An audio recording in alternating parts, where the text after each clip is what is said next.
C'est pas comme si Nicolas Pepe, il a enchaîné 5 matchs d'affilée. Franchement, donc moi il y a des choses que je ne comprends pas. Arsenal a joué aujourd'hui, on est dimanche. Le prochain match d'Arsenal c'est vendredi face à Everton. Après avoir joué vendredi prochain face à Everton, on ne rejoue que le jeudi d'après.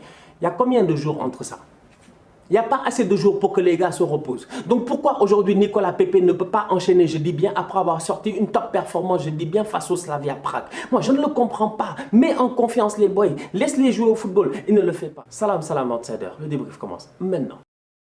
Arsenal fait match nul aujourd'hui 1-1 face à Fulham. À un moment donné, sincèrement, il va falloir qu'Arteta il nous respecte. Ce match-là, en tant que tel, on devait le gagner. Je dis bien, on devait le gagner. Le problème, il est simple, c'est qu'il y a certains choix tactiques que tu ne peux pas comprendre. On a joué face au Slavia Prague en Europa League. On a bien joué. On a gagné 4-0. On les a dégommés. Il n'y a aucun problème. Mais il y a un joueur quand même qui est sorti du lot. C'était qui? C'était Nicolas Pepe. Et Nicolas Pepe, en ce moment, je me dis, c'est le temps quand même que le boy il commence à performer. C'est le temps quand même que Nicolas Pepe nous montre le meilleur de lui-même, qu'on revoit le Nicolas Pepe de Lille, le Nicolas Pepe qu'on a acheté. Donc aujourd'hui, pour qu'on puisse voir ce Nicolas Pepe là, il faudrait bien quand même que le coach en championnat, il le fasse jouer, il le fasse jouer. On arrive, je dis bien, quelques jours après le match face au Slavia Prague, il met Nicolas Pepe sur le banc. C'est une décision que je ne peux pas comprendre aujourd'hui. C'est un boy qui a besoin de rythme, c'est un boy qui a besoin de jouer pour prendre confiance. Les boys comme Nicolas Pepe, c'est comme Riyad Mahrez. Riyad Mahrez, pendant des mois et des mois ici, il a galéré avec Manchester City. Pourquoi? Parce que Pep le mettait sur le banc, parce qu'on ne le mettait pas en confiance. Regardez, il a enchaîné 3-4 matchs et depuis lors, il est intouchable,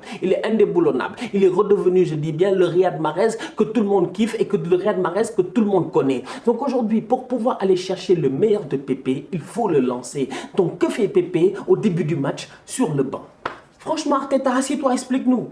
Assieds-toi, explique-nous. Viens nous dire franchement, à moins que le boy il ait une gêne musculaire qui soit blessé ou quoi que ce soit, alors que ce n'est pas le cas, que fait-il sur le banc? Il y a des choix que je ne comprends pas. Arteta ne fait pas tourner là où il doit faire tourner. Cette équipe-là ne joue pas mal. Franchement, Arsenal ne joue pas mal. Areola a fait une top performance. Il a été énormissime. Il a fait des gros arrêts. Il y a eu des hors-jeux, nous-mêmes, on n'a pas compris. Mais à un moment donné, quand même, il y a des choix qu'il faut faire. Lacazette. Depuis qu'Aubameyang est revenu de trêve international, il a le paludisme, il est malade. Il est chez lui, tout ça, à l'hôpital en tout cas, il va mieux, mais bientôt il va revenir à l'entraînement. Vous-même, vous savez que physiquement, en tout cas nous Africains, on sait que physiquement, le palud, quand tu l'as, mec, c'est peut-être comme le corona, c'est difficile de revenir physiquement parce que voilà, ça te fatigue. Donc Oba va certainement revenir, je l'espère, en tout cas le plus vite possible. Mais en attendant, s'il y a un joueur qui enchaîne les matchs, c'est qui? C'est Lacazette. Il est très bon en ce moment, il est excellent. Mais Lacazette, il a quel âge? Il a quel âge? Il a plus de 30 ans ou il a presque 30 ans. Mais un joueur comme ça, quand même, il faut le reposer. Il faut essayer de faire tourner. Il faut être intelligent. Martinelli, tu veux qu'il joue? Tu veux le mettre en confiance? Mets-le en pointe. Mais Nicolas Pepe, franchement, sinon, tu as un boy qui s'appelle Eddie Nketiah. Il est rentré. Il a marqué. Apparemment, avec les jeunes en Angleterre, c'est le meilleur buteur de l'histoire ou je sais pas quoi. À Arsenal, à part des tapines, il ne nous a rien montré. Aujourd'hui même, il a claqué son tapine. Mais quand même...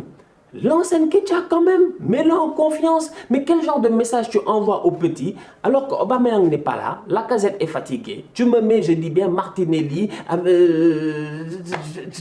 je comprends pas. Le fait d'avoir mis Martinelli, c'est pas mauvais, excusez-moi, parce que tu vois, c'est ça Arsenal. Arsenal, tu fais des débriefs, tu te fâches.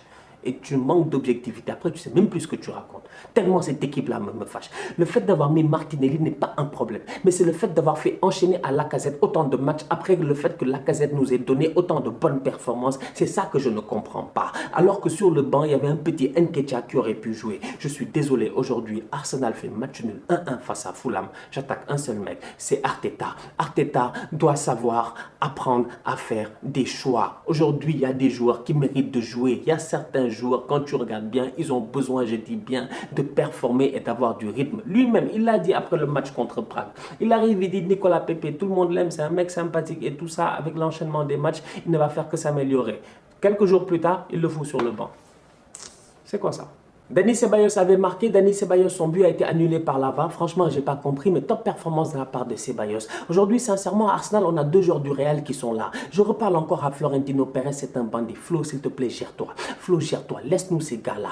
Parle à Zidane. Zidane, franchement, tu n'as pas besoin de Ceballos. Laisse-nous Ceballos, voilà, on va le garder tout ça. Même si, au fond de moi, je n'étais pas sûr que je voulais Ceballos, mais j'ai besoin de joueurs dans ma rotation parce qu'apparemment, on va aller jouer la Super Coupe, la Super League européenne. Vous, Arsenal, on ne peut même pas battre Fulham. Fulham, vous voulez qu'on aille en Super League européenne. C'est-à-dire que les gens qui réfléchissent à Arsenal, là, ils réfléchissent comment?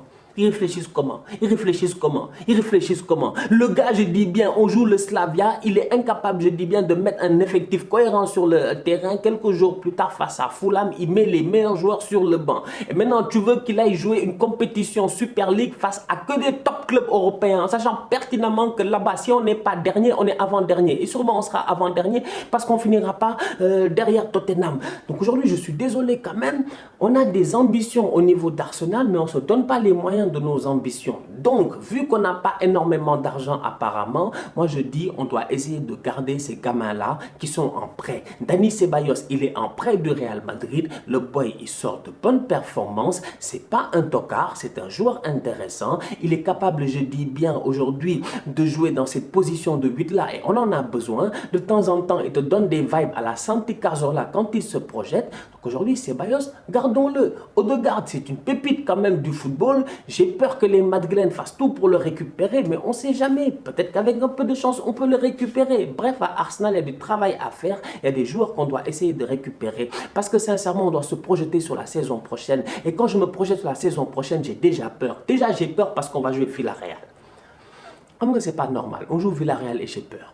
On va jouer Villarreal en demi-finale d'Europa League et je panique déjà. Parce que notre effectif, je trouve qu'il n'est pas prêt. Aujourd'hui, tu ne peux pas aller en guerre avec Hector Bellerin. Hector Bellerin, franchement, je suis désolé. L'erreur de notre vie, ça a été de ne pas le vendre au Paris Saint-Germain à 50 millions. Mais ça aurait été le braquage du siècle la saison passée. Ouais, le PSG, il voulait 50 millions, tout ça, Bellerin ou 40 millions. Bellerin, franchement, en ce moment, même 10 millions, c'est pas possible. C'est un éternel espoir de la Masia quand même, Bellerin. Bellerin, depuis qu'il est né, c'est un espoir. Bientôt, il va avoir l'âge de Theo Walcott. Jusqu'à présent, il n'a pas percé.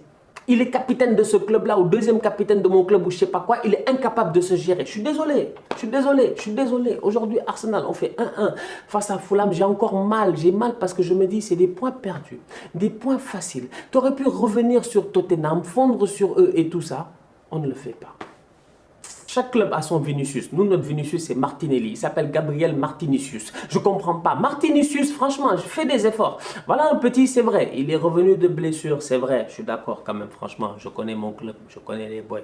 Il revient de blessure, c'est difficile, tout ça. Mais Martinelli, quand même, en termes de finition, je m'attends à mieux. Le boy, il sait dribbler, il va vite. Le problème, c'est que quand il frappe, tu as l'impression que les frappes sont toujours dirigées vers le gardien. S'il te plaît, mets-moi de l'effet, s'il te plaît. Mets-moi les ballons petit filet. Ça va peut-être venir avec le temps, mais là, encore une fois, il va falloir que Martinelli travaille. Il va falloir qu'il évolue très, très rapidement parce qu'on en a besoin. Franchement, on en a besoin. Voilà un petit sur lequel on a beaucoup d'espoir. Saka, il fait le taf, il n'y a pas de problème. Smith Rowe, il n'y a pas de souci. Martinelli, c'est... Voilà.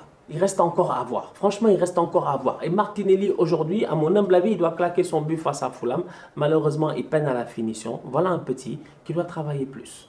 Pour cette saison de Première Ligue, franchement, j'ai plus d'espoir. Tous mes espoirs sont sur l'Europa League, le match face à Villarreal, essayer d'aller en finale et de soulever l'Europa League. Mis à part ça, j'ai plus d'espoir. Aston Villa, ils ont 2 matchs en moins que nous. Leeds, ils ont 1 match en moins que nous. Et toutes ces équipes-là n'ont pas plus que 2 points, je dis bien. On n'a pas plus que 2 points de plus qu'eux. Ce qui veut dire que dès que Aston Villa ils vont jouer leurs 2 matchs en moins, ils vont passer devant nous. Dès que Leeds ils vont jouer leurs matchs en moins, peut-être ils vont passer devant nous. À la fin de la saison, Arsenal va se retrouver 11e. Nous, chaque année, on dégringole. Chaque année, c'est pire. Mais personne ne parle. Depuis que Wenger est parti, j'ai dit chaque année c'est pire. On va finir 11e. Vous allez voir, on va finir 11e du championnat, on va rien comprendre. On ne sait même pas que tu es dans la première partie. C'est-à-dire qu'à un moment donné, quand on parle de top 6 ou de Big 4 ou de... Ne nous mettez plus dedans. S'il vous plaît, ne nous mettez plus dedans. Oubliez-nous. La famille, on se capte très bientôt pour un nouveau débrief. D'ici là, continue à liker, on continue à partager. On s'abonne, on s'abonne, on s'abonne. On est ensemble, on reste en santé. Tous outsiders.